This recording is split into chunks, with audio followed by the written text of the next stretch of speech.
ప్రార్థన చేయవాడు పగలు ఇంచుమించు 3 గంటల వేళ దేవుని దూత అతని వద్దకు వచ్చి కొన్నేలి అని పిలుచుట దర్శనములు తేటగా అతనికి కనబడింది. అతడు దూత వైపు తేరి చూసి భయపడి ప్రభువా ఏమని అడిగాడు. అందుకు దూత నీ ప్రార్థనలు నీ ధర్మకార్యములను దేవుని సన్నిధికి జ్ఞాపకార్థంగా చేరినవి. ఇప్పుడు నీవు ఎప్పేపు మనుషులను పంపి పేతురు అను మారుపేరు గల సీమోనును పిలిపించుము. అతడు సముద్రపు దరినున్న సీమోను అను ఒక చర్మకారుని ఇంట దిగి ఉన్నాడని అతనితో చెప్పాడు. అతనితో మాట్లాడిన దూత వెళ్ళిన పిమ్మట అతడు తన ఇంటి పరివారంలో ఇద్దరిని తన యొద్ద ఎల్లప్పుడూ కనిపెట్టుకుని ఇంటివారిలో భక్తిపరులకు ఒక సైనికుని పిలిచి వారికి ఈ సంగతులన్నీ వివరించి వారిని యొప్పేకి పంపాడు. మరునాడు వారు ప్రయాణమైపోయి పట్టణంలో సమీపించినప్పుడు పగలు ఇంచుమించు 12 గంటలకు పేతురు ప్రార్థన చేయటకు మిద్దె మీదకి ఎక్కాడు. అతడు మిక్కిలి ఆకలికొని భోజనం చేయకూడదు.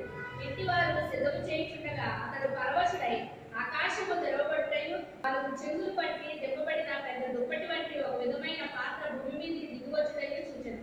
అందులో భూమి నందు సకల విధములైన చతుష్పాద జంతువులను ప్రాకు పురుగులను ఆకాశ పక్షులను ఉండేవి. అప్పుడు పేతురు నీవు లేచి చంపుకొని తినమని ఒక శబ్దం అతనితో వినపడేది. అయితే పేతురు వద్దు ప్రభువా, నిషిద్ధమైనది అపవిత్రమైనది ఏదైనా నేను ఎప్పుడూ తినలేదని చెప్పగా దేవుడు పవిత్రము చేసిన వాటిని నీవు నిషిద్ధమైన వాటినిగా ఎంచవద్దని మరలా 2వ మారు ఆ శబ్దము అతనికి వినపడేది. ఇలాగూ 3 మార్లు జరిగింది. వెంటనే ఆ పాత్ర ఆకాశానికి ఎత్తబడేది. చాలు. ఈ వాక్యాన్ని చాలా సార్లు విన్నాం. ఈ రాత్రి కాల సమయంలో పరిశుద్ధాత్మ ఈ వాక్యం మనతో ఏం మాట్లాడుతున్నారు శ్రద్ధగా పిల్లల పటాలలో శతాధిపతులైన కొన్నేలి క్రైస్తవులు మనం చెప్తున్నారు. శతాధిపతి అంటే 100 మందికి అధికారం అన్నమాట. ఎంతమందికి? 100 మందికి అధికారం. కానీ అతను అతని ఇంటి వారు కూడా భక్తి పరులు, దేవుని యందు భయం భక్తి కలిగిన వారు అని చెప్పేసి అక్కడ రాయబడింది అన్నమాట. చూడండి ఇంకో మాట 35వ వచనంలో కూడా చూడండి. ప్రతి జనములో ఆయన భయపడి నీతిగా నడుచుకుని వారిని ఆయన అంగీకరించును అని చెప్తున్నాడు. ఆయనలో ప్రతి జనంలో కూడా అంటండి ఆయనకు భయపడి, ఎవరికి? దేవునికి భయపడాలట, నీతిగా నడుచుకోవాలట. అలాంటి వాళ్ళని ఆయన అంగీకరిస్తాడు అని చెప్తున్నాడు. అయితే ఇక్కడ కొన్నేళ్ళు మనం చూసినప్పుడు ఈయన భక్తి పరుడు, దేవుని యందు భయము భక్తి కలిగిన వాడు. అంత మాత్రమే కాదు, కానీ మరి ఎల్లప్పుడూ ప్రార్థన చేయవాడని అక్కడ రాయబడింది. చూడండి, ఆలోచించండి. మనకు ఒక ఉద్యోగం ఏదైనా కార్యక్రమం ఆయన 100 మందికి పైన అధికారి అంటే ఎంత ఖాళీగా ఉంటాడో ఒకసారి ఆలోచించండి. అయినప్పటికైనా ఎలా చేస్తాడట? ఎల్లప్పుడూ ప్రార్థన చేస్తాడట. అంటే ఎల్లప్పుడూ అంటే ఇంకా అప్పుడు లేదు ఇప్పుడు లేదు, ఒక టైం లేదని అనమాట. ఆయనకి ఈ టైంకి ప్రార్థన చేయాలి, ఇలాగే ప్రార్థన చేయాలని లేదు. ఆయనకి ఎప్పుడు ఖాళీ దొరికినప్పుడు, మరి ఖాళీ దొరికినప్పుడు చేస్తారు కొంతమంది, ఖాళీ చేసుకుని కూడా ప్రార్థన చేసేవారు కూడా ఉంటారు. 2 రకాలు ఉంటారన్నమాట. అయితే మరి సాగు చెప్పేవారు అయితే ఏమంటారు? నా ఖాళీ లేదండి అంటారు. ఖాళీ ఉన్నా ఖాళీ లేదంటారు, ఖాళీ చేసుకుని కూడా అన్నమాట. కానీ ఇక్కడ మనం చూసినప్పుడు ఆయన ఖాళీ చేసుకుంటున్నాడని మనం ఆలోచించవచ్చు. ఏం చేసుకుంటున్నాడు? ఖాళీ చేసుకుంటున్నాడు అన్నమాట. నిన్న ఉదయాన్ని ఎందుకో నేను బయట కూర్చున్నాను అన్నమాట. సాయంత్రం వేళ 4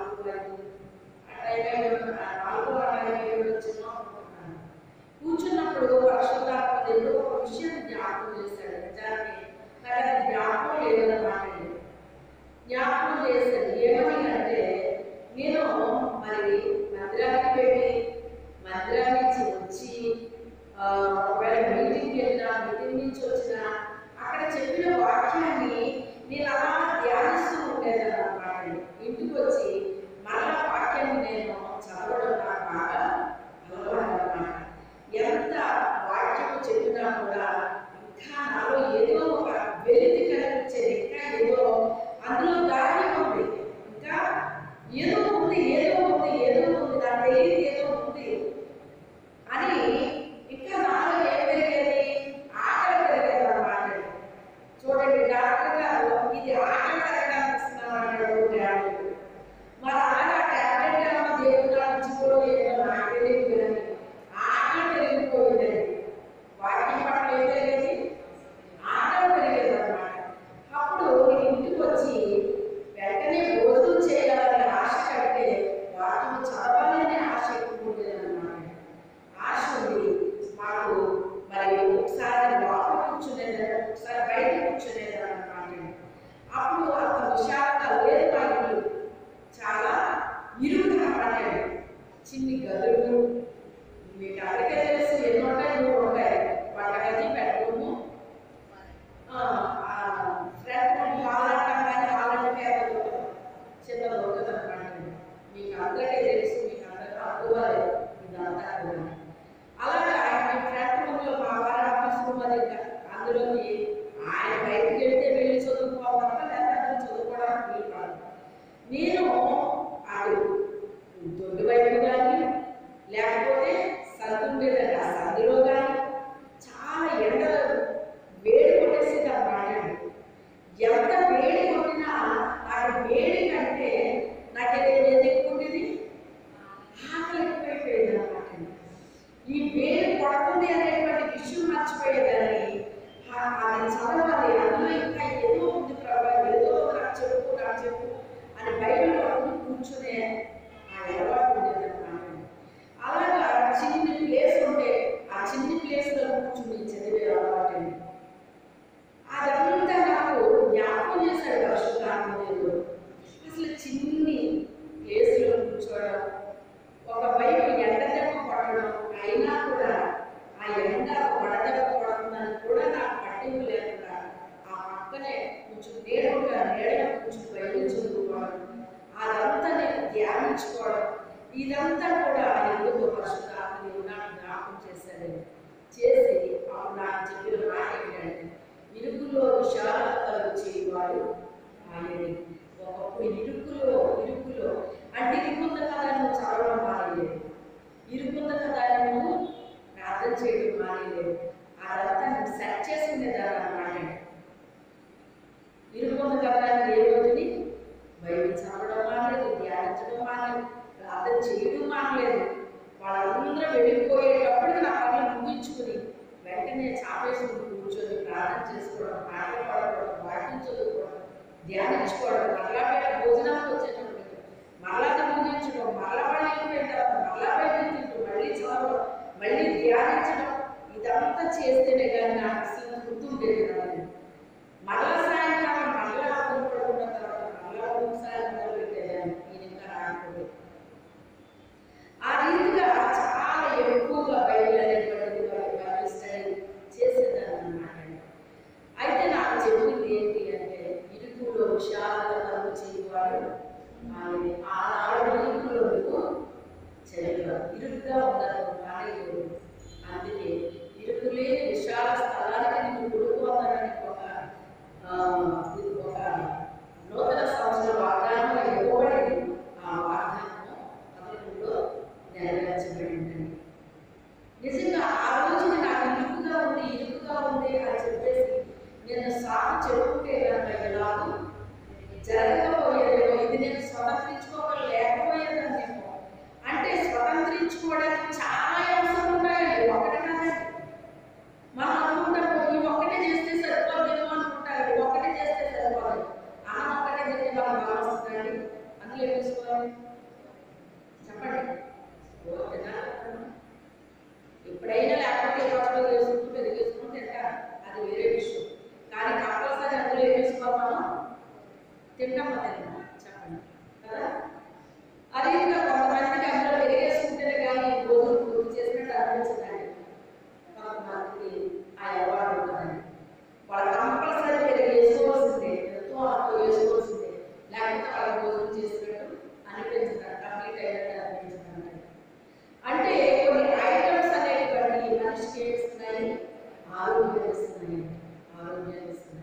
చూడండి, ఆయన శతాధిపతి కానీ దేవుని యొక్క భయభక్తులు కలిగి ఉన్నాడంట.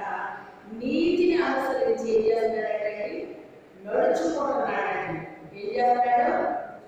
నీతిని అనుసరించి నడుస్తున్నాడండి. నీతి మార్గం అనుసరించి నడిచేటట్టు అనేక మందిని నడిచేటట్టు చేసే వాళ్ళు ఏమంటారా? ఆకాశంలో నక్షత్రాల వల్ల నిరంతరం ప్రకాశిస్తారని చెప్పేసి దానియేలు గారు 12వ అధ్యాయంలో చెప్తున్నారు. అయితే ఇక్కడ ఈయన ఈ నీతి మార్గంలో నడుస్తున్నాడని ఎవరు చెప్తున్నాడట? పేతురు గారు చెప్తున్నాడండి. ఎవరు చెప్తున్నారు? పేతురు గారు చెప్తున్నాడు. అయితే ఈయన దేవుని యొక్క భయభక్తులు కలిగి ఉండడమే కాదు, ఎల్లప్పుడూ ప్రార్థన చేసే అలవాటు ఉండకండి. అతనే కాదు, అతని కుటుంబాంతా కూడా దేవుని యొక్క భయభక్తులు కలిగిన కుటుంబంగా చెప్పబడింది అన్నమాట. ఒక ఆయన ఇలా చెప్పారు అన్నమాట, మీకు తెలుసో లేదో కాదమ్మా, మేము ఎలాంటి వాళ్ళం అంటేనమ్మా నెలి కుటుంబాలమ్మా, మా ఇళ్ళంతా మా నెలలో మేము కూడా దేవుని యొక్క భయభక్తులు కలిగి ఉండమమ్మా అని చెప్పారన్నమాట. అప్పుడు నేను మనసులో అనుకున్నాను, అది సామాన్యమైన విషయం కాదు. దేవుని యొక్క భయభక్తులు కలిగి ఉండడం అంటే అది నోటితో చెప్పినప్పుడు ఈజీగా ఉండదు. భయభక్తులు అంటే చాలా చేయాలని అని మనసులో అనుకున్నాను. ఎందుకు అనుకున్నామో తెలియదు కానీ కారణం కొన్నేళ్ళు కారణం కాదు, పూర్తి అవిధులు అన్నమాట. సాతాను బంధకాల్లో బంధింపబడిపోయేటప్పుడు దుర్నీతి మార్గాల్లో బంధించబడ్డామని ఎవరన్నాడు? పేతురు. నీ మనసు దుర్నీతి మార్గాల్లో బంధింపబడిందని చెప్పాడు ఒక వ్యక్తిని. ఏ వ్యక్తిలో ఉంటుందా? గాడి విద్య చేసే సీమోను వాడు మనసు పొందుకున్నాడు. అతను బుక్స్ అన్ని కాల్చేశాడండి. ఆ రోజుల్లో ఆ బుక్స్ వాల్యూ 50,000. ఇప్పుడు ఎవరు నాకు తెలియదు, కోడలో అంత పని చేసినా కూడా ఇంకా ఏమన్నాడని పేతురు గారు, మీకున్న అభిషేకం నాకు కావాలి, మీ దగ్గర మీకు ఎంత డబ్బులు ఇస్తారో నా ముందుగా చదివారంటే అవసరం వచ్చారంటాడు. నీ మనసు దుర్నీతి బంధకాలతో బంధించబడి ఉందని నాకు అనిపిస్తుంది. మొదట వారి మనసు పొందుకు. ఒకవేళ దేవుడు నిన్ను క్షమిస్తాడేమో, మొదట నువ్వు ఆ దుర్నీతి బంధకాల నుంచి విడిపించబడాలి అని చెప్పాడు. మరి వారి మనసు పొందుకుంటే కదా పుస్తకాలు. కానీ సాతాను విడిచిపెట్టాడు అతన్ని. వాళ్ళకి ఏ మార్గంలో నీకు కూడా అదే కావాలని ప్రార్థన చేసుకొని సైతాన్ని ఏం చేసింది? ఆలోచన ఇచ్చిందండి. ఎప్పుడు కూడా ఎవరికో ఉన్నది నాకు కావాలని ఏం చేయకూడదట, అలాగే కోరుకోకూడదండి. మనకి ఏం కావాలో మనకి అదే మనం అడగాలండి దేవుడు. ఎందుకంటే దేవుడు కూడా మనం మనలాగే కావాలంటండి. సేవలాగే కావాలి, నువ్వులాగే కావాలి. నాకులాగా నువ్వు అవ్వు, నీకులాగా నేను అవ్వు. నన్ను కూడా ఆంటీలా చేసేదంటే కుదరదు. ఎవరిని ఎలా వాడో అలాగే వాడుకుంటాడు. అందుకే మనం చేయాల్సింది ఏంటంటే నన్ను వాడుకోకూడదు అని మనం చేసినప్పుడు మనల్ని ఎలా వాడుకోవాలో అలా వాడుకుంటాడు. కానీ అతనేమంటున్నాడు, మీరు ఎలా వాడబడుతున్నారో అలాగే నేను వాడబడాలనుకుంటే మీకు నిజమే చేతి పెడితే పరిశుద్ధాత్మ నెరవేర్చాను, నేను కూడా చేతి పెడితే పరిశుద్ధాత్మ చేయడానికి ప్రార్థన చేయండి అన్నాడు. వెంటనే ఆయన ఏమన్నాడు, దుర్నీతి బంధకాలను బంధించబడిపోయాడు అని చెప్పాడు. అయితే మనకి ప్రార్థన చేయడం కూడా కొన్నిసార్లు తెలియదు. ఎలా ప్రార్థన చేయాలో కొన్నిసార్లు తెలియదు అన్నమాట. ఈయన ప్రార్థనా పరులుగా మనకు చెప్పబడుతుంది. చదివిన దాన్ని బట్టి మనకి వివాదం అవుతుందంటే ఆయన మంచి ప్రార్థనా పరులుగా మనకు అర్థమవుతుందండి. ప్రార్థనా పరులు ప్రార్థన చేస్తున్నాడు, అంత మాత్రమే కాదు, దర్శనం చూసాడటండి. రమారమి 3 గంటలకి దేవుని యొక్క దూరం దగ్గరికి వచ్చి అతనితో మాట్లాడుతున్నాడండి. ఈ దోదేంటి నా దగ్గరకు వచ్చింది, తెల్లగా మహిమ దూత వచ్చినట్లుగా చెప్పబడిందండి. ఆ దూతను చూస్తున్నాడు ఆయన.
అయితే ఇప్పుడు ఈయన ఆత్మపోషణ అయిపోయాడు.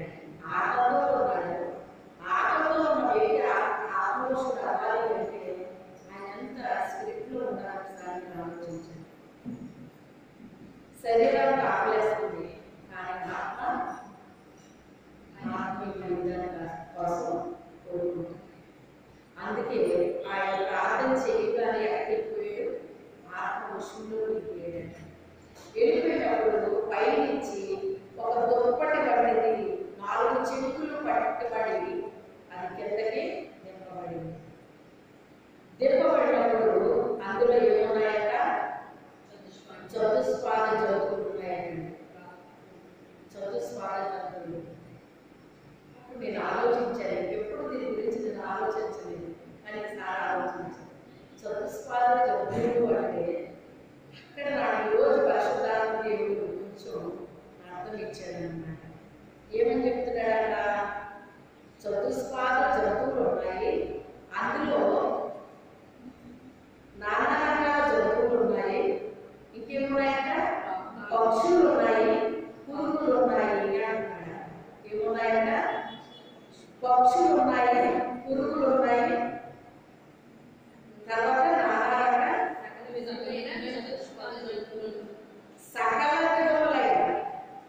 సకల విధములైన అంటే అన్ని రకాల జంతువులు అన్నమాట. చతుస్పాదం అంటే ఏంటి తెలుసా మీకు? 4 అంటే ఏంటి? 4 కాళ్ళు కలిగిన జంతువులు అన్నమాట. ఏంటండి అందులో ఏం చెప్పాడు? జంతువులు 4 కాళ్ళు ఉంటాయి కానీ పక్షులకు 2 కాళ్ళే ఉంటాయి. పురుగులకి చాలా ఉంటాయి అన్నమాట. అందుకే అక్కడ మళ్ళీ పక్షులు అన్నాడు, పురుగులు అన్నాడు, జంతువులు అన్నాడు అన్నమాట. అప్పుడు ఈ మాట నాకు కొంచెం వివరణ వచ్చింది అన్నమాట. ఏంటి అంటే అసలు జంతువులు అంటే ఏంటి? ఇప్పుడు చూడండి, కొంతమంది పులి స్వభావం కలిగి ఉంటారు, మనం చాలా మాట్లాడుతున్నాం. సింహ స్వభావం కలిగి వాళ్ళు ఉంటారు, ఎలుగుబంటి లాంటి వాళ్ళు ఉంటారు. కొన్నిసార్లు నాకు దర్శనాలు వచ్చినప్పుడు ఒక్కొక్క వ్యక్తిని ఒక్కొక్క రూపంలో దేవుడు చూపిస్తున్నాడండి. ఒక్కొక్క వ్యక్తిని, కొంతమందిని ఒక వ్యక్తిని ఎలుగుబంటిలో చూపించాడండి. ఎలుగుబంటి అంటే నాకు చాలా ప్రాముఖ్య సాదృశ్యం అంటాను. ఆ వ్యక్తిని చూపించిన మరుసటి రోజే ఈ వ్యక్తి ఏంటి ఇలా వచ్చేది రాత్రి కళ్ళలోకి ఏంటి నా ఎందుకు వచ్చినట్టు అని నేను ఆలోచిస్తున్నాను. ఆ రాత్రి కళ్ళలోకి నాకు ఏదైనా వచ్చింది అంటే మరుసటి రోజు దానికి సంబంధించింది నా దగ్గరికి వస్తుంది సంబంధించింది. తన భార్య ఫోన్ చేసి ఆమె భార్య ఆ భర్త ఇలా వేరే ఆమె తిరుగుతున్నాడని అని ఫోన్ చేసింది. దేవుడు నాకు చూపించింది ఏంటంటే అతను తిరగడం కాదు, అతను కనుక వేరే ఆమె తిరుగుతున్నట్టు ప్రభు నాకు చూపించాను. నాకు నేను చెప్పాను, ప్రభు రాత్రి నాకు చూపించాను ఇది సంగతి. అతను తిరగట్లేదు, ఆమె తిరుగుతుంది. ఏది ఏమైనప్పటికైనా దేవుడికి అసాధ్యమైనది లేదండి, ప్రార్థన చేయాలను, దేవుడే ప్రార్థన చేస్తాడండి అని చెప్పేసి ఆమె అదే రీతిగా ప్రార్థన చేశాను. ఆమె కూడా చేసుకోవాలని కూడా అని చెప్పేసి చెప్పినప్పుడు ఆమె కూడా ప్రార్థన చేసుకోవడం, కూడా జరిగిందంట. కనబడి సిస్టర్ బాగా ప్రార్థన చేయమని ఇలా ఫోన్ చేశాను.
వచ్చాము అని వాళ్ళు చెప్పారు.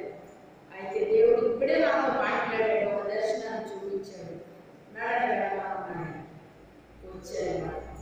వచ్చిన తర్వాత అప్పుడు కొనేది ఇదిగో దేవుడు నాకు ఇలా చూపించాడు రండి అని చెప్పేసి తన స్నేహితుల్ని, ముఖ్య స్నేహితులు అక్కడ స్నేహితులు కూడా కాదండి, ముఖ్య స్నేహితుల్ని, బంధువుల్ని అందరినీ పిలుచుకుని ఏం చేశారట, అక్కడ కూడుకున్నారటండి. కూడుకుని వాళ్ళు ప్రార్థన చేస్తున్నారండి. ప్రార్థన చేసి వాళ్ళు ఏం చేసుకుంటున్నారు, ప్రభువా నన్ను రక్షించయ్యా, నీ రక్తంతో నన్ను కడుగయ్యా, పాపినైనా నన్ను కరుణించు నాయన అని చెప్పేసి వీళ్ళు ఏం చేస్తున్నారంటే, నలుగురు కూర్చుంటే, ఇద్దరు కూర్చుంటేనే చాలండి, నలుగురు అక్కలేదు కానీ ఇద్దరు కూర్చుంటేనే ఏవేవో మాటలు మాట్లాడుతుంటే రోజులండి. కానీ వాళ్ళు ఆ రోజుల్లో వాళ్ళ ఒకరితో ఒకరు మాట్లాడుకోకుండా వాళ్ళు ఏం చేస్తున్నారు, వాళ్ళు ప్రార్థన చేసుకుంటున్నారు. ఏం ప్రార్థన అంటే పెదవుల్లో నుంచి రావట్లేదు, వాళ్ళ ప్రార్థన హృదయంలోంచి వస్తుందండి. ఎక్కడి నుంచి వస్తుంది, హృదయంలోంచి వస్తుంది. ఎందుకు హృదయంలోంచి వస్తుందంటే దేవుడు వాళ్ళని దర్శిస్తున్నాడు.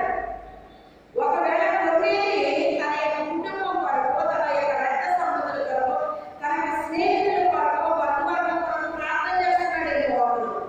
అందుకే దేవుడు వాళ్ళందరినీ కదిలించాడు. ఏం చేశాడు, మనం ప్రార్థన చేసినప్పుడు ఎప్పటికైనా మనం రక్షించబడతామండి.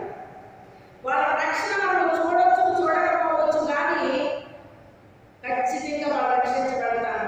వారి కొరకు భారం కలిగి కన్నీరు విడిచి మనం ప్రార్థన చేసినప్పుడు తప్పకుండా రక్షించబడతారండి. ఒకప్పుడు 7 మండలాల కోసం ప్రార్థన చేసినప్పుడు జయం వచ్చినప్పుడు, ఆ తర్వాత మన భారతదేశం కొరకు దేవుడు నాకు భారం ఇస్తే భారతదేశ ఉద్యమం కొరకు ప్రార్థన చేయడం ప్రారంభించాను. ఈ రోజుని భారతదేశంలో గొప్ప ఉద్యమం మనం చూస్తున్నామండి. చాలా ఉద్యమంగా దేవుడు మన దేశాన్ని దర్శిస్తూ ఉన్నాడు.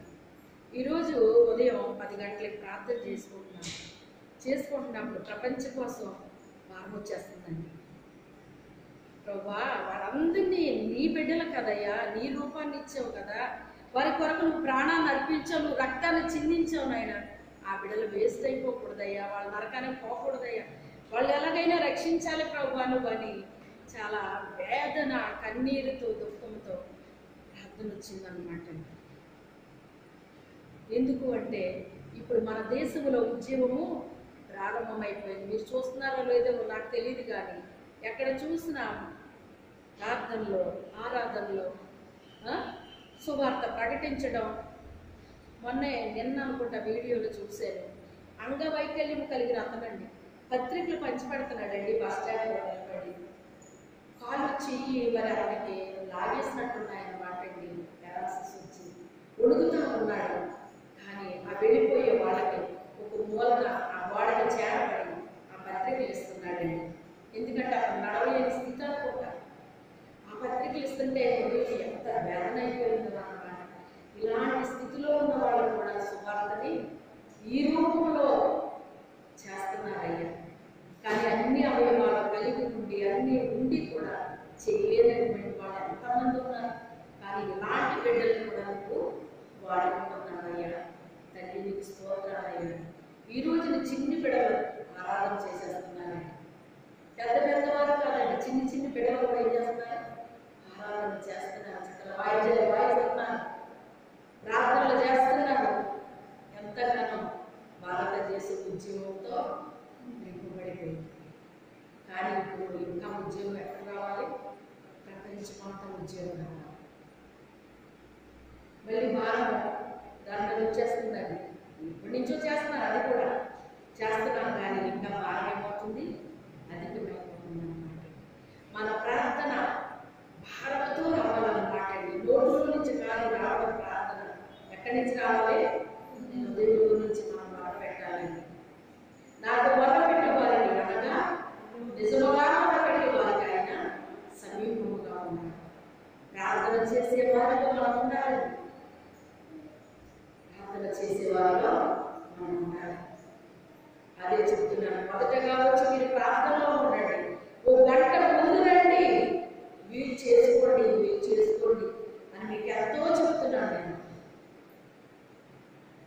సొంత పనులు ఎక్కువ చేసేసుకుంటున్నారు. సొంత పనులు అందరికీ ఉంటాయి, కానీ కొంత మీరు వెనక్కి పెడితేనే కానీ చేయలేరు. మీరు మీ వల్ల కాదని 24 గంటల కాదు 48 గంటలు ఇచ్చినా 10 చేస్తానే ఉంటారు కాదు. దానికి కాదు మీరు ఇచ్చేసాల్సింది. నశించిపోతున్న ఆత్మల వరకు మనం కలిగి ప్రార్థన చేయండి. ఎందుకంటే ప్రభు గారు చాలా సమీపమైపోయింది, చాలా సమీపమైపోయింది. దాని దర్శనం కూడా కలిగిందండి. ఇంకా సొంత పనులు కూర్చుంటే సొంత పని కొంతమంది చేయాలి. ఒక్క గంట ముందుగా మీరు వచ్చి ప్రార్థనలో అది మీ వల్ల కాదా? ఇంకెప్పుడు ఖర్చు పెడతారు దేవుడి కోసం ఈ సమయాన్ని? చెప్పండి. సమయం అన్నిటికంటే విలువైందండి, అన్నిటికంటే విలువైంది సమయం. ఆ సమయాన్ని మీరు ఎలా సద్వినియోగం చేసుకుంటున్నారు? సమయాన్ని సద్వినియోగం చేసుకోమంటున్నాడు. చూడండి, 100 మంది పైన అధికారులు, దేవుని భయభక్తులు కలిగిన కుటుంబం అండి, ప్రార్థనాపరుడు, ఎల్లప్పుడూ ప్రార్థన చేస్తున్నాడు అంటున్నాడు. దర్శనాన్ని చూశాడు, దేవుని దూరం ఏది చెప్పింది అతను అమలు జరిగాడండి. వాళ్ళందరూ వచ్చి ప్రార్థన చేస్తున్నారండి. ఎక్కడి నుంచి చేస్తున్నారు? వాళ్ళు హృదయంలో వచ్చి మాట్లాడుతున్నారు.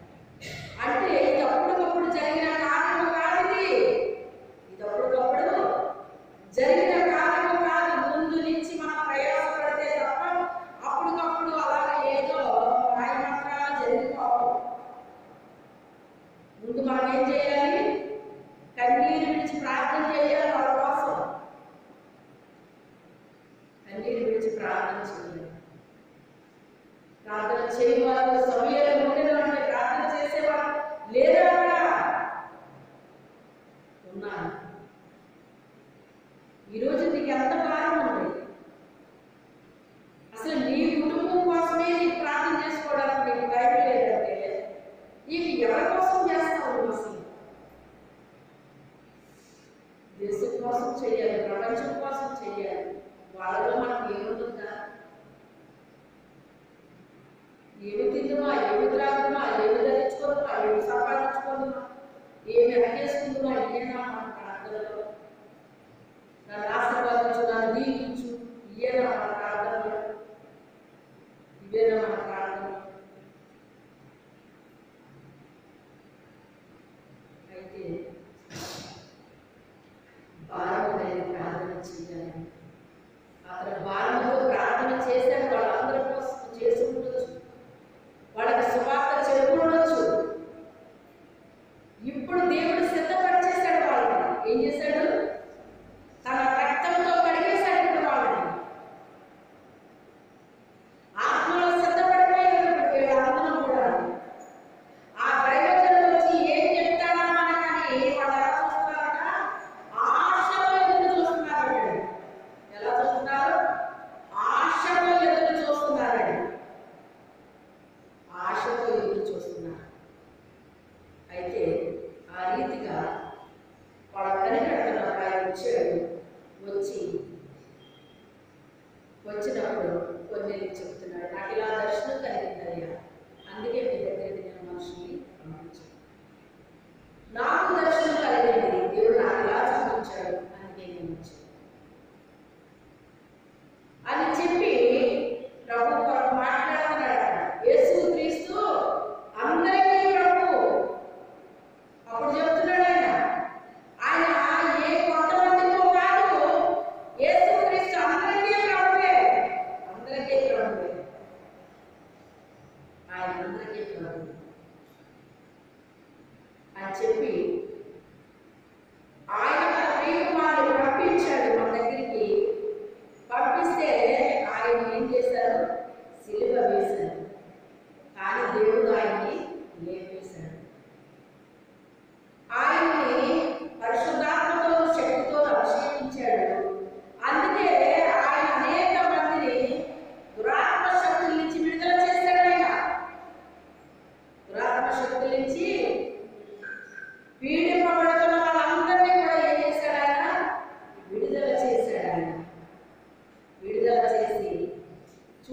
డిస్టర్బ్ అవుతున్నారా?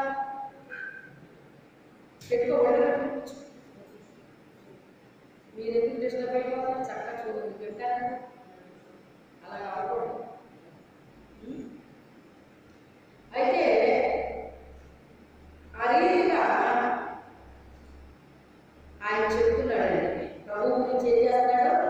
చెప్తున్నప్పుడు ఆయన మాట్లాడుతున్నాడట.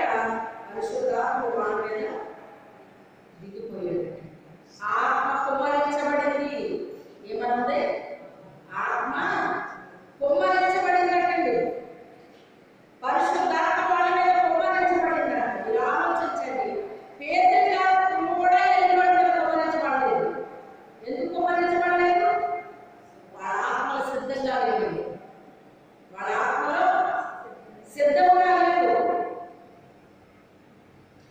ఎవరి ఆత్మలైతే సిద్ధంగా ఉన్నాయో వాళ్ళ మీద పరిశుద్ధాత్మ కుమ్మరిస్తాడు. అందరి మీద కుమ్మరించడండి ఆయన. పరిశుద్ధాత్మ మన మీద కుమ్మరించబడాలంటే మన ఆత్మలో ఎలా ఉండాలి? దేవుని రక్తంలో కడగబడాలి. మొదట పాపం గురించి, నీతి గురించి, తీర్పు గురించి మన పరిశుద్ధాత్మ దేవుడు ఒప్పిస్తాడు. ఆ ఒప్పించినప్పుడు పాపనైనా నన్ను మరణించాయో, నన్ను రక్షించాయో, నీ రక్తంతో నన్ను కడిగాయో అని చెప్పేసి మనం ఎప్పుడైతే ప్రార్థిస్తామో అప్పుడు తన రక్తంతో మనం ఏం చేస్తాడైనా కడుగుతాడు. తన బిడ్డలుగా మనం స్వీకరిస్తాడు. అక్కడతో మనం ఆగిపోకూడదు, ముందుకు సాగిపోవాలి. మన పిల్లలు జన్మించిన తర్వాత జన్మించినట్టు ఉంటారా అని అలా ఉంటే తల్లికి ఆనందమా? ఆ పిల్లలు ఏం చేయాలి? ఎదగాలి. ఏం చేయాలి? ఎదగాలి. శిశువు ఎదగాలి. పాలు తాగే శిశువు త్రాగే ఆ ద్రవంలో పట్టిస్తారు. మళ్ళీ తర్వాత ఆ శిశువుకి ఏం చేస్తారు? లిక్విడ్స్ పట్టిస్తూ ఉంటారు. నెమ్మదిగా అవి తినిపిస్తూ ఉంటారు. ఆ తర్వాత అటు తిరగడం, ఇటు తిరగడం, గోడలు పడడం, లేవడం, కూర్చోవడం, పాడటం, నడవడం. అక్కడికక్కడే కాదు, పక్కింటికి నడుచుకుంటూ వెళ్ళిపోతారు. ఎక్కడ పడితే అక్కడ నడుచుకుంటూ వెళ్ళిపోతారు. ఆ శిశువు కనుక శిశువులా ఉంటే ఏ తల్లికి ఆనందం ఉండదు, ఏ తండ్రికి ఆనందం ఉండదు. ఆ బిడ్డను తీసుకుని ఎక్కడికి వెళ్ళిపోతారు? ఈ బిడ్డతో పాటు పుట్టారు, అలా అన్ని చేస్తారండి. మా బిడ్డ ఎందుకని ఇలా చేయట్లేదు? వీడిలో లోపం ఏంటండి, ఈమెలో లోపం ఏంటండి అని డాక్టర్ దగ్గరికి తీసుకెళ్తారు. అప్పుడు మీ బిడ్డలో లోపం ఉంది అని ఆయన ఏం చేస్తాడంటే ఆయన మెడిసిన్ ఇస్తాడండి. ఇంజక్షనో, టాబ్లెట్స్ లేకపోతే ఏదో ఒకటి చేస్తాడు ఆయన.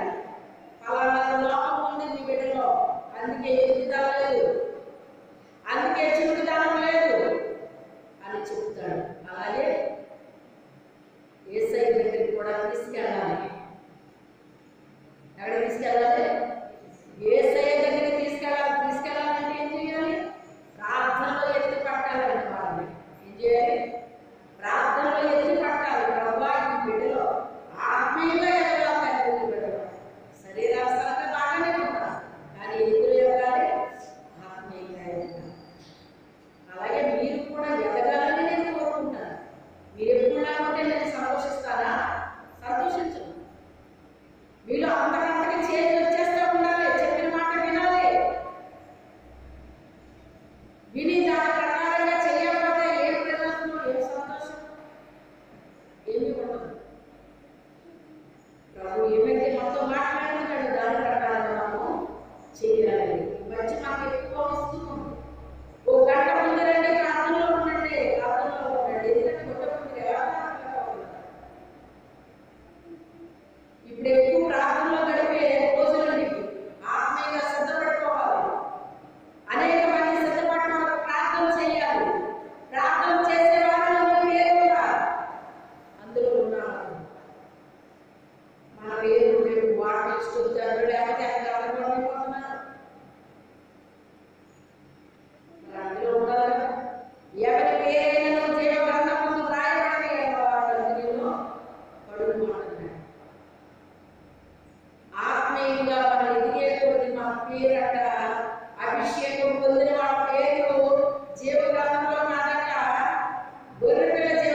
మీద పరిశుద్ధాత్ముడు దిగి వచ్చాడండి.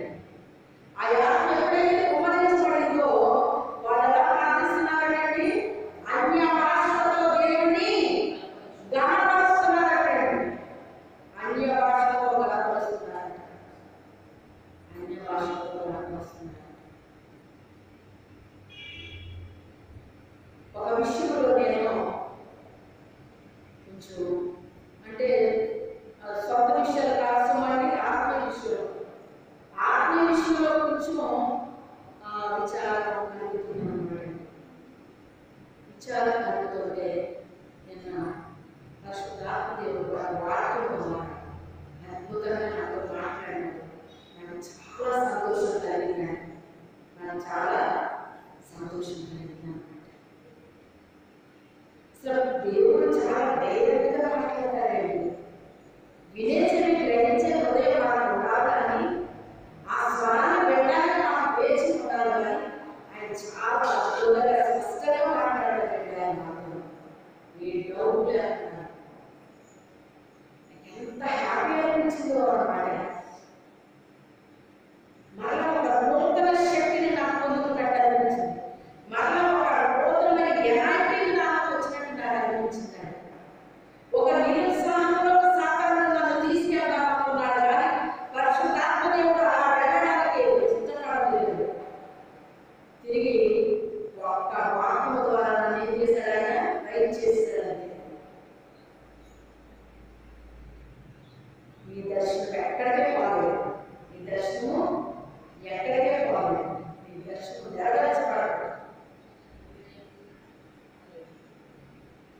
ఈ మధ్య కొన్ని కళలు చూపిస్తున్నారండి. చూపిస్తున్నారు. నిన్న వాక్యం ద్వారా మాట్లాడారు.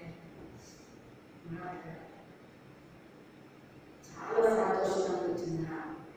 చాలా సంతోషం అనిపించింది.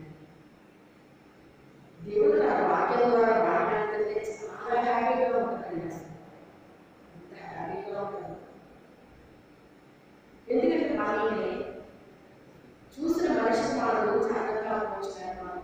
మన గురించి అర్థమవుతుందో కదండి. మన దేవస్థితిని ఆయన కటాక్షిస్తారు. మరి ఏమంటే ఇది నా దేవుడు నా దేవస్థితిని కటాక్షించాడు. ఈ దీనురాలు దేవస్థితిని కటాక్షించాడు. దీనుల మీద కనుక ఆయన కరుణ కటాక్షాలు వస్తాయండి. అందరి మీద వచ్చేయండి. ఎవరి మీద వస్తాయట? దీనుల మీద వస్తాయండి. ఆయన కరుణ కటాక్షాలు ఎవరి మీద వస్తాయండి. మరి ఆ దేవ స్థితిలో ఉన్న నాకు వచ్చాల్సి వచ్చిందని ఎన్ని మాటలు అనిపించుకోవాల్సి వచ్చిందని అసలు భరించలేనంత మాటలు వినాల్సి వచ్చిందన్నమాట. కానీ లోక రక్షకుడు గర్భం నుంచి వచ్చినప్పుడు ఆ లోకమే కనిపించేసింది. ఆ లోకమే కనిపించేసి స్థుతిగాలు చేసింది. అయ్యో ఈ పరిశుద్ధాత్మ మానేరు రాలేంటి, వేరే దగ్గరకు వచ్చేసాయండి. వీళ్ళు అన్నజనులు కదా, వీళ్ళు అన్నజనులు సరిపడిపోయారు. ఆత్మలో సరిపడిపోయారు. ఒక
నేనున్నాను కదా భయపడు, నేనున్నాను కదా భయపడు, ఇలా మాట్లాడుతూనే ఉంటాడు.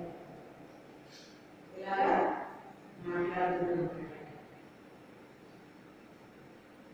అయితే సమాన వరం ఆయన ఏమంటాడు, మా మీద ఏ పరిశుద్ధాత్మ కుమ్మరించబడిందో సమాన వరం వాళ్ళ మీద కూడా కుమ్మరించబడాలి అని చెప్తున్నాడు. దేవుడు పక్షపాతి కాదు. మనకి ఏ వరాలైతే కుమ్మరించాడు మన మీద, అదే వరాన్ని వాళ్ళ మీద కూడా కుమ్మరించాడు. జీవాత్మైన వారసం వాళ్ళు పొందుతున్నారు అంటున్నారు. ఏం పొందుతున్నారట? వారసం లేదు, జీవాత్మైన వారసం లేదండి. జీవాత్మైన వారసం వాళ్ళు పొందుతున్నారు అని చెప్తున్నారు. పొందుతున్నారు అంటే అక్కడ ఆత్మలు సిద్ధపరిచి అప్పుడు ఈయనకి దర్శనం ఇచ్చాడు, అక్కడ ఆయనకి దర్శనం ఇచ్చాడు. ఆయన వచ్చాడు, మాట్లాడుతున్నాడు, ఏమి మాట్లాడలేదు. చాలా సింపుల్ గా మాట్లాడుతుంటే అలాగా జరిగిపోయింది. అది 3 రోజుల పేరు గారు వచ్చేసిందా? చెప్పండి, 3 రోజులు వచ్చేసిందా? ఎంత ప్రభు పిలిచినప్పటి నుంచి ఆయన వెంబడించి ఎంతగా అతను అనుభవించాడు ఒకసారి ఆలోచన చేయండి. ఏది కూడా మనకు అలాగా అణచిపెట్టేస్తాము, వడ్డీలా వచ్చారంటే మనం ఎంత అనుభవిస్తామో అంత ఫలాన్ని వాళ్ళు గ్రహించిపోతుంటారండి. మనం ఎంత అనుభవించడానికి ఇష్టపడాలి. మనం ఏం చేయాలి? అనుభవించడానికి ఇష్టపడాలి, నష్టపడడానికి ఇష్టపడాలి, నష్టపోవడానికి ఇష్టపడాలి, శ్రమ పడడానికి ఇష్టపడాలి, సుఖాన్ని త్యాగం చేయాలి, కొన్ని త్యాగాలు చేయాలి. అవి ఎంతకంటే తెలియచ్చు తెలియకపోవచ్చు. మనం చేసిన చిన్ని త్యాగమైన పెద్ద త్యాగమైన ఆ త్యాగాన్ని చూస్తారంటే దేవుడు అందరూ ఏదో అనుభవిస్తుంటారో మనం అనుభవించు, అందరూ ఏదో నింపుకుంటారో మనకు తెలియదు. ఎందుకోసం అంటే మన ల్యాబ్ కాదు, ప్రభు కాబట్టి కొన్ని ఏం చేయాలి? ప్రభు కొరకు వదిలేయాలి, ప్రభు కొరకు వదిలేయాలి. కొన్ని ప్రయాణాలు ప్రభు కొరకు మానేయాలి, కొన్ని ప్రయాణాలు ప్రభు కొరకు మానేయాలి. ఆ చిన్ని చిన్ని కూడా ఏం చేస్తారంటే దేవుడు కౌంట్ చేస్తారన్నమాట. మన పరీక్ష రాసినప్పుడు మనం రాసిన జవాబులు కొంచెం ఉన్నా కూడా జీరో పెట్టగలిగాం. పేపర్ తిరిగి ఏం చేస్తాడు? జీరో పెట్టదా? ఏదో కొంచెం రాస్తారు, దాన్ని రాసి పూర్తిగా రాయలేదు, కొంచెం రాస్తారు. కొంచెం రాస్తే ఏం చేస్తారు? ఏనా మాట వేసి 1 మార్కు రావడానికి 6 మార్కు కూడా రాదు. అప్పుడు ఏం చేస్తాడంటే ఒక పావలా వేస్తున్నాడు. ఆ పావతలైతే 1 మార్కు అవుతుందంట, 2 అరగంటలతో 1 మార్కు అవుతుంది, 6 పావతలతో 1 మార్కు అవుతుంది. అలాగే చేసిన త్యాగం, నేను చేసిన త్యాగం ఆ కొంచెం అన్ని కూడా ఏం చేస్తారు? పలుకుతాడు. ఏం చేస్తాడు? అందరూ హ్యాపీగా ఉంటారు. మన సంతోషాన్ని దుఃఖాన్ని మార్చుకున్న రోజులు ఉంటాయి. అందరూ హ్యాపీగా గడుపుతుంటే మన విచారాన్ని మనం దుఃఖంగా గడుపుతూ ఉంటామే. అది కూడా దేవుడు చూస్తాడు, అది కూడా దేవుడు చూస్తాడు. అది కౌరవుతుంది. అందరూ హ్యాపీగా గడుపుతుంటే మనం చూస్తూ ఉంటాడు. ఎందుకు? మన కోసమా? మన కుటుంబం కోసమా? ఆత్మల రక్షణ కోసం. నశించిపోతున్న ఆత్మల భారంతో ఏడుస్తానే అని ఆ ఊళ్ళో వెతుకుతాడు. ఏం చేస్తాడు? ఆ ఊళ్ళో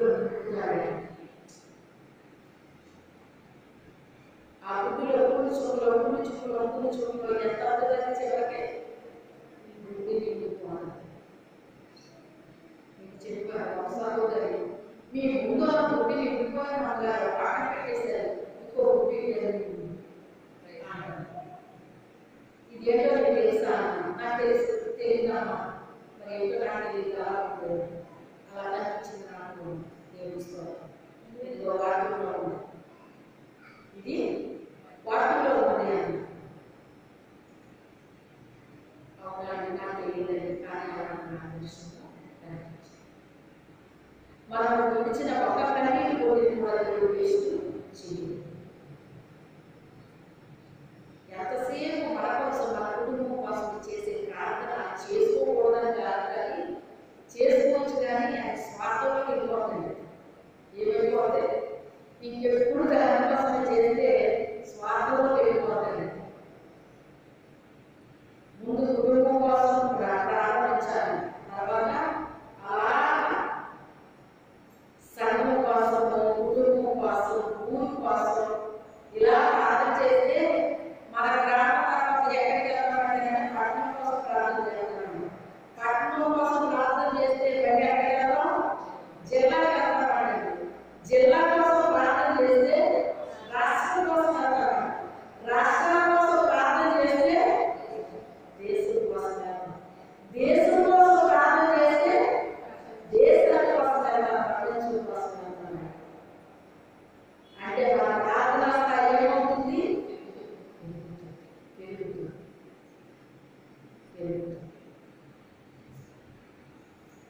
ఆత్మీయ భారంతో మనం ప్రార్థన చేయాలి. నశించుకోవాలి ఆత్మల ద్వారా మనము ప్రార్థన చేయాలి. చూడండి, ఇప్పుడే చూడండి, అక్కడ అంగవైకల్యం కలిగిన ప్రజలు ఏం చేస్తున్నాడు? కనీసం అడుగు తీసాడు, వీళ్ళేం పోతున్నాడు, అలా జారబడి ఇలా కనిపిస్తున్నాడు, మాట్లాడలేదన్న.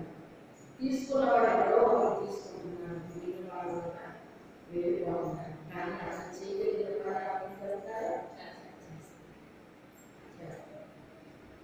కనీసం నువ్వు చేయగలిగిన ప్రార్థన చేస్తున్నారా? మనం చేయగలిగిన వారిలో కొంత టైం ఖాళీ చేసుకుని ఇంట్లో మన ప్రార్థన చేయాలి. మీకు ఇళ్లలో ప్రార్థన చేసుకోలేకపోతే మందిరాల నుంచి చేయండి అని చెప్తున్నాను. అలాగా కూడా మీరు చేసుకోవాలి. మీ గృహంలో మీకు వీలవట్లేదు, అప్పుడు ఏం చేయాలి? మీరు మందిరాల నుంచి చేయండి. మందిరాల నుంచి చక్కగా మీరు ప్రశాంతంగా చేసుకోండి. కొన్ని మందిరాలు ప్రార్థన చేయడానికి కూడా వీలుపడదు, అలాంటివి కూడా ఉంటాయి. దేవుడు ఎన్ని అవకాశాలు ఇచ్చాడు మీకు? అంటే నాకు ఈ అవకాశం లేదన్నా మా దగ్గర ఉన్నాను మీకు అసలు. అవకాశాలు లేదు అంటే భారం అవుతాయి, అవకాశాలు ఎక్కువైపోతే భారం అవుతాయి. భారంతో బాధ్యతలు, అవకాశాలు ఎప్పుడైతే తక్కువైపోయాయో అప్పుడు వచ్చేస్తారు అన్నమాట. అప్పుడు టైం ఉంది, అప్పుడు టైం ఉండడానికి సమయం ఉండగానే మనం చేయాలి. దేవుడు ఉండగానే చక్కబెట్టుకోకుండా చూసారా? అలాగే టైం ఉండగానే మనం చేయాలి. సమయాన్ని సద్వినియోగం చేసుకోవాలి. అక్కడ సమయం సద్వినియోగం చేసుకున్నారు. ఎవరు విశ్వాసం చేసుకున్నారా? సద్వినియోగం. అన్య జనాలకు సద్వినియోగం చేస్తుంది. అప్పుడు అతనితో ఉన్న వాళ్ళలో అపోస్తలులు, యూదులు, ఆఖరికి వెళ్ళారంటే మీరు పేతురు ఆఖరికి వెళ్ళారంటే వాళ్ళతో సహవాసం చేయకూడదు కదా, వాళ్ళతో సాంగత్యం చేయకూడదు కదా, ఆ దగ్గర భోజనం చేయకూడదు కదా, అసలు ఆయన ముట్టుకోకూడదు కదా. ఏమంటున్నారు వాళ్ళు?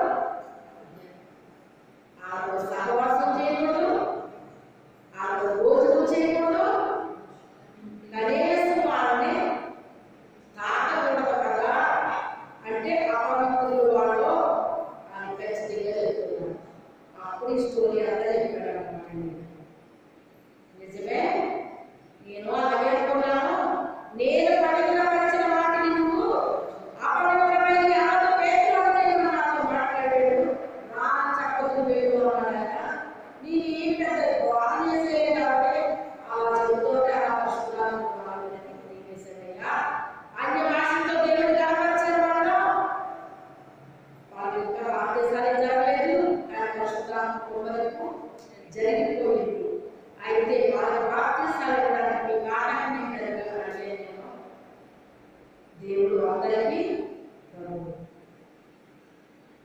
నీతి న్యాయంగా నడుచుకుంటే దేవుడి యందు భయం కలిగి న్యాయవాడు నీతి మార్గంలో నడుచుకుంటే దేవుడి అంగీకారంగా ఉన్నారని చెప్పాడు.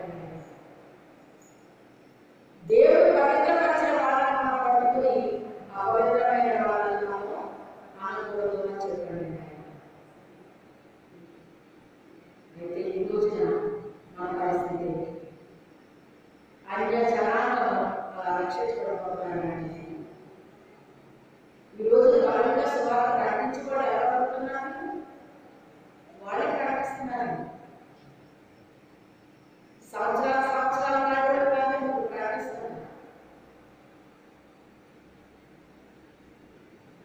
ఇలాగే వచ్చుకోండి, ఇలాగా వచ్చుకోండి. దేవుడు నన్ను రక్షించాడు, బాహాటంగా చెప్తున్నాడు. నన్ను ఇలాంటి జీవితాన్ని జీవించాను నేను, కానీ నన్ను రక్షించాడు. నన్ను రక్షించడం బాహాటంగా చెప్తున్నాడు. ఆ ధైర్యం క్రైస్తవులు ఉందా? సంవత్సరాలు క్రైస్తవులు ఉన్నారా? భయం. ఎక్కడ ఎవరు ఏ 4 నిమిషాలు చేస్తారనే భయం ఉంటుందండి. పరిపూర్ణమైన ప్రేమ భయాన్ని వెళ్ళబడుతుంది. దేవుని ప్రేమతో మనం చెప్పబడిపోతే మనలో భయము వెళ్ళబడేస్తుంది. నిన్ను రక్షించడానికి ప్రభు వారు ఉపయోగపడదు. ఆలోచించండి, ప్రార్థించాలని ఆలోచించండి.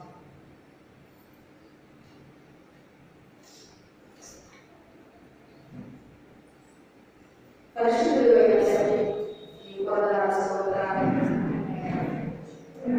పరిశుద్ధాత్మ దేవా, నీకే వేలాది వందనాలు స్తోత్రాలు చెల్లిస్తున్నాను. ఆత్మ పరమాత్మకి వందనాలు స్తోత్రాలు చెల్లించుకుంటున్నాను. ఈ రాత్రి కాల సమయంలో ప్రభు మాతో మీరు మాట్లాడారు. అయ్యా, ఎంతమంది అయితే ఈ వాక్యాన్ని వింటున్నారు వారందరూ కూడా ఆత్మ భారం ప్రార్థించే బిడ్డలు ప్రతి బిడ్డ కూడా కొంత సమయం మీ కొరకు కేటాయించి హృదయాలను వారు అనుగ్రహించండి. ఆలోచన దయచేయండి. ఆసక్తిని పుట్టించిన ఆయన ఒకప్పుడు ఆసక్తి ఉండదు, కానీ ఈ రోజు ఆసక్తి లేకపోతే సాధారణ ఆసక్తిని తీసేస్తారయ్యా వాళ్ళు. అయ్యా, వాళ్ళ ఆసక్తి ఎవరైతే కోల్పోయారు అట్టి బిడ్డల ప్రాణాలు తిరిగి ఆసక్తి వస్త్రంగా ధరించుకోవడానికి సహాయం చేయండి. ఎవరికి ఏది అనుగ్రహించారో దాన్ని ప్రతి ఒక్క బిడ్డ కూడా సద్వినియోగం చేసుకోవడానికి సహాయం చేయండి. ప్రార్థించే బిడ్డలో ఆయన సంఘం ఉండడానికి సహాయం చేయండి.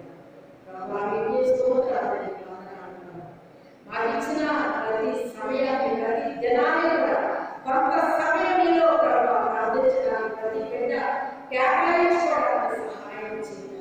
కుటుంబాల్లో కానీ మందిరానికి వచ్చిన ప్రార్థన చేయడానికి మీ బిడ్డలో వారి జీవితాలు మంచి తీర్మానాలు చేసుకుని ప్రార్థించడానికి సహాయం చేయండి. అదే రీతిగా యూట్యూబ్లో చూస్తున్న బిడ్డలు ప్రత్యేకంగా ప్రతి దినము కొన్ని గంటలు నశించుకున్న ఆత్మలు భారతీయ ప్రార్థన చేసే ఆత్మలను గ్రహించండి. అటువంటి పంటల వరకు పుట్టించండి, సహాయం చేయండి. ఒకవేళ ఆసక్తిని కోల్పోతే ఇప్పుడే ఆసక్తిని అనుగ్రహించున్నాయి. వాళ్ళ హృదయాలు పంటలు పుట్టించున్నాయి. అయ్యా, దేశ రక్షణ